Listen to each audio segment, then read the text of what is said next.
Muy buen día para todos. Mi nombre es Milena Guacaneme y estamos en un nuevo ejercicio académico en donde hablaremos el día de hoy sobre la sinapsis y los nervios craneales y espinales. Les doy la bienvenida a este ejercicio.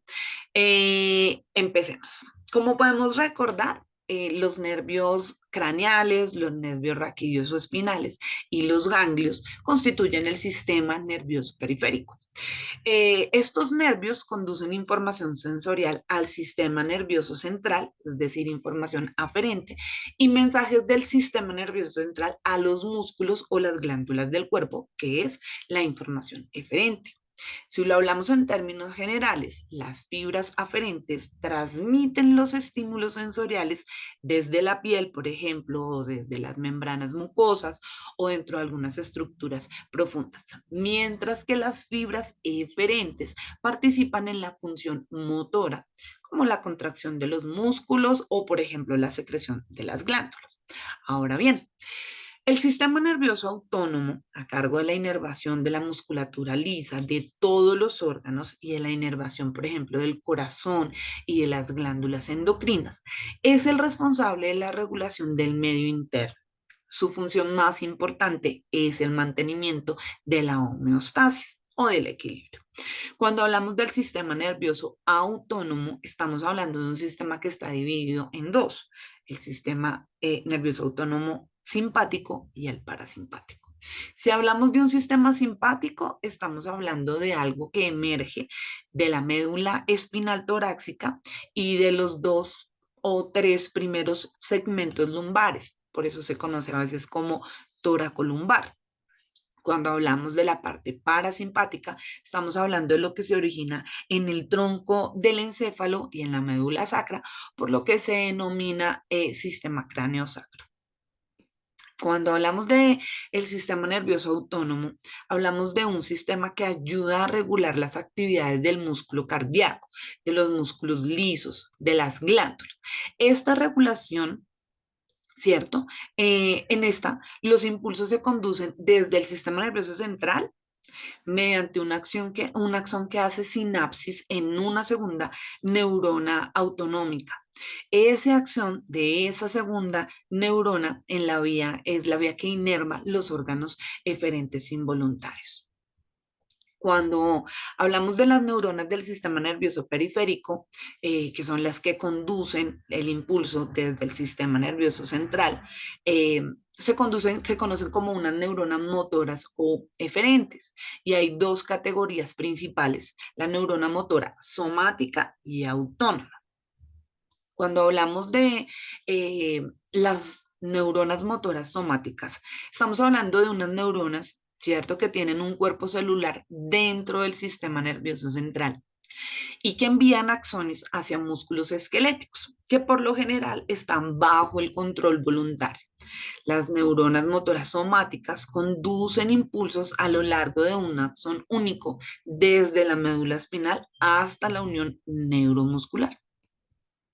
Por su parte, el control motor del sistema nervioso autónomo comprende dos neuronas en la vía eferente.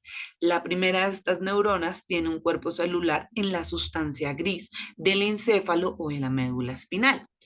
El axón de esta neurona hace sinapsis en una segunda neurona dentro de un ganglio, ¿cierto? Recordemos que los ganglios pues son ese conjunto de cuerpos celulares que están fuera del sistema nervioso central.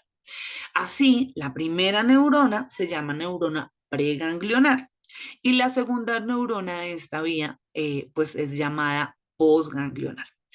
Esta segunda tiene una axón que se extiende desde el ganglio autónomo, ¿cierto? O el ganglio, hasta un órgano efector, donde hace sinapsis con un tejido blanco. Las fibras preganglionares del sistema nervioso autónomo se originan en el mesencéfalo y en el rombencéfalo, y del nivel torácico superior hasta el cuarto segmento de la médula espinal. Los ganglios autónomos están ubicados en la cabeza, en el cuello y en el abdomen. La cadena de ganglios autónomos también son paralelas al lado derecho y al lado izquierdo de la médula espinal.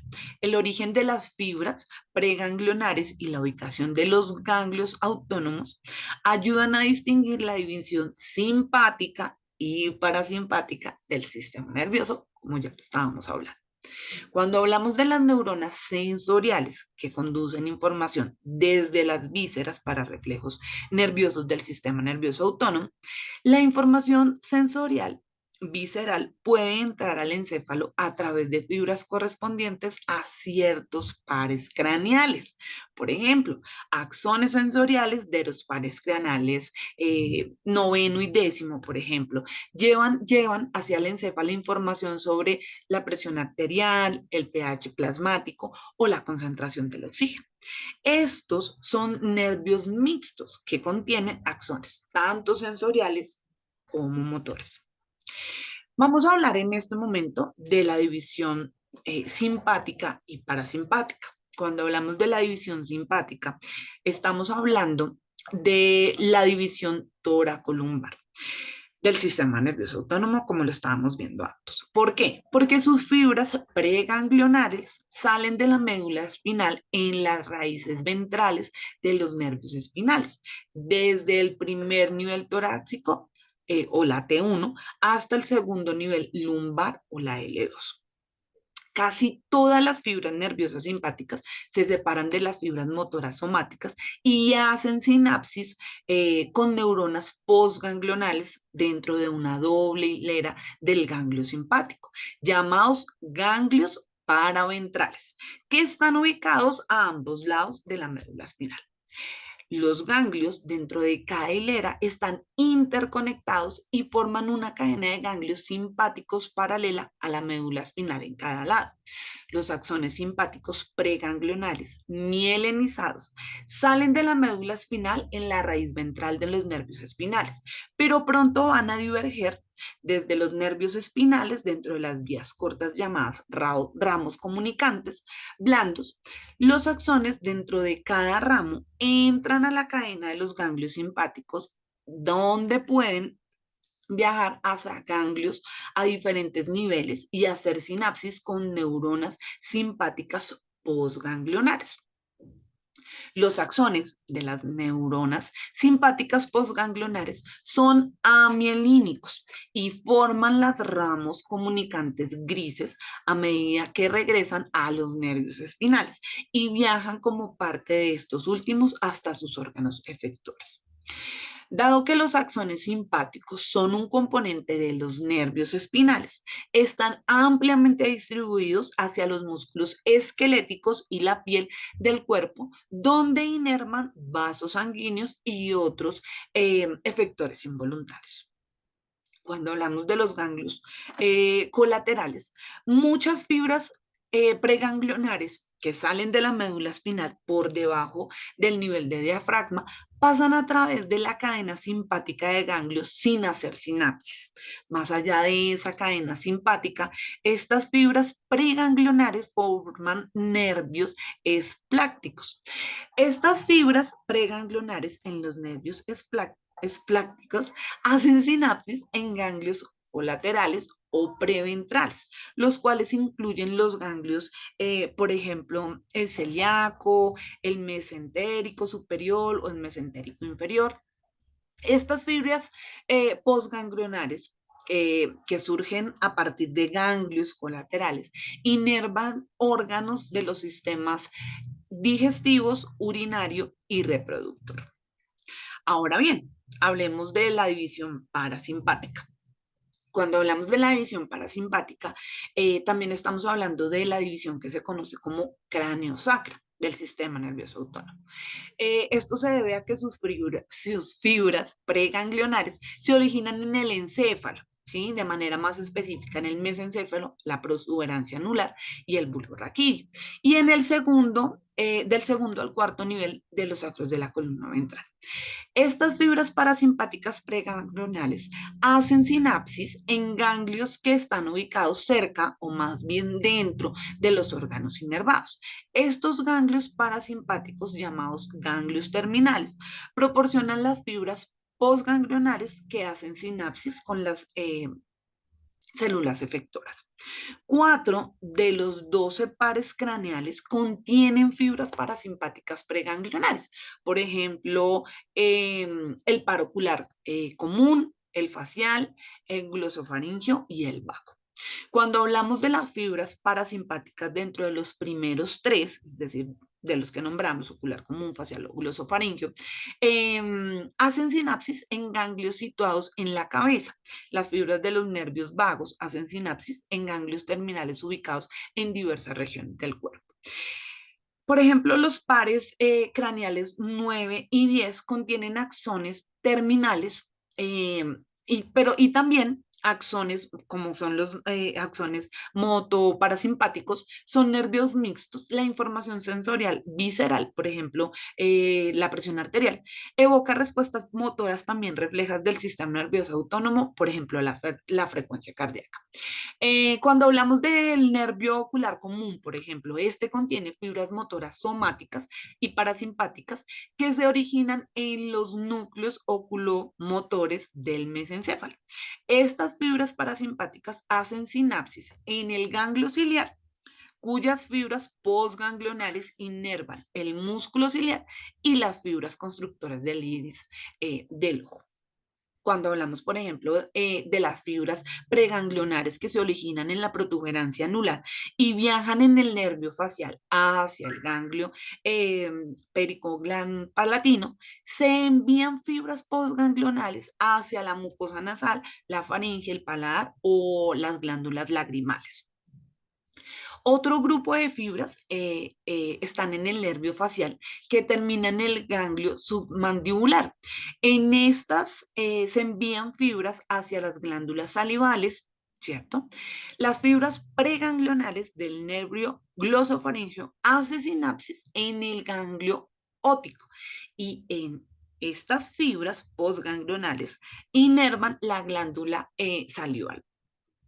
Los núcleos del bulbo raquídeo, por ejemplo, contribuyen con fibras preganglionales a los pares craneales de vagos o del par craneal décimo, que proporcionan la principal inervación parasimpática en el cuello.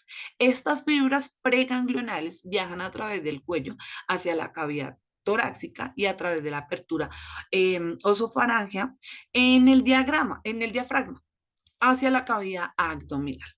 En cada región, alguna de las fibras preganglionares van a ramificar desde los troncos principales de los nervios vagos y hacen sinapsis con neuronas postganglionales ubicadas dentro de los órganos inervados. Es decir, las fibras preganglionales del vago son tan largas que proporcionan inervación parasimpática a órganos como el corazón, los pulmones, el estómago, el páncreas, el hígado o, por ejemplo, el intestino delgado. Las fibras parasimpáticas postganglionales surgen a partir de ganglios terminales dentro de estos órganos y hacen sinapsis con células efectoras. Las fibras preganglionares provienen de los niveles sacros de la médula espinal y proporcionan inervación parasimpática a la mitad inferior del intestino grueso, del recto o de los sistemas urinarios o reproductores. Estas fibras, al igual que las del vago, hacen sinapsis con ganglios terminales situadas dentro de esos órganos efectores. De este modo, los nervios parasimpáticos que van hacia los órganos viscerales constan con fibras postganglionares. Veamos algunas de las funciones del sistema nervioso autónomo.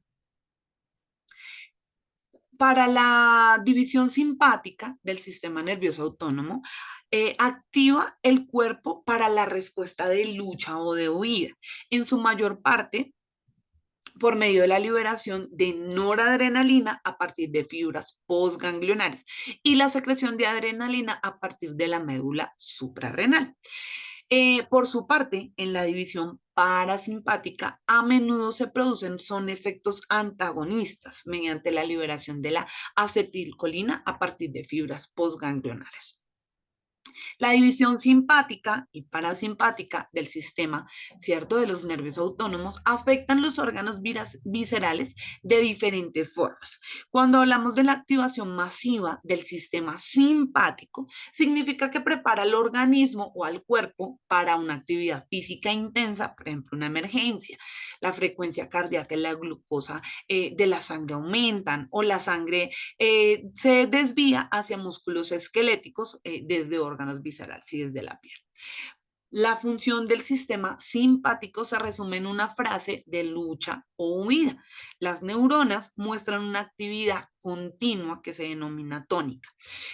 Como resultado de esto, los nervios simpáticos regulan de manera continua el corazón, los vasos sanguíneos, por ejemplo, pero también mientras la reacción de lucha o huida está presente, estimulan la activación masiva de nervios simpáticos para que regulen de momento a momento, es decir, momento tras momento, la medida del sistema cardiovascular o los riñones, por ejemplo.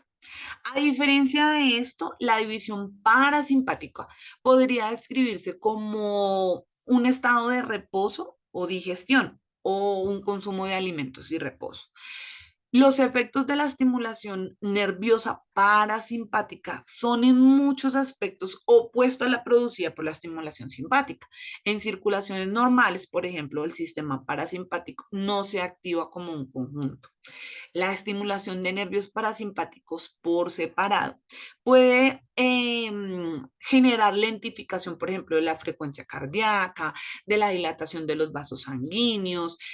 Los órganos viscerales muestran respuestas de manera diferente a la actividad nerviosa simpática y a la actividad nerviosa parasimpática, por lo que los axones postganglionares de estas dos divisiones pues liberan neurotransmisores diferentes como lo habíamos visto.